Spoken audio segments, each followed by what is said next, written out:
United states of আমেরিকাতে একটা conference হয়েছিল, মনোযোগ দিয়ে শুনবেন, বুঝার চেষ্টা করবেন।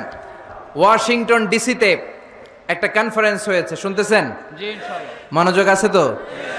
মনোযোগ আছে না গেছে? আছে।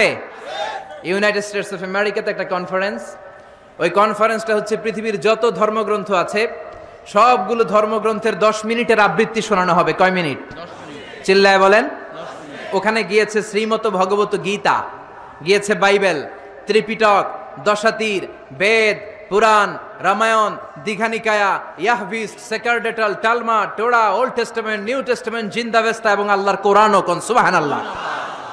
চীনের প্রাচীন ধর্ম কনফুসিয়াসের পাণ্ডুলিপি গিয়েছে। যারা আগুনকে পূজা করে, অগ্নি উপাসক, আগুন দেখলে নমস্তে নমস্তে গায়, তারাও গিয়েছে। 10 মিনিট করে সময়। এই কনফারেন্সের উদ্দেশ্য হচ্ছে এইটা চেক করা, in order to check which book, which recitation of the holy book is the most excellent recitation ever. কোন বইয়ের আবৃত্তিটা বেশি সুন্দর লাগে।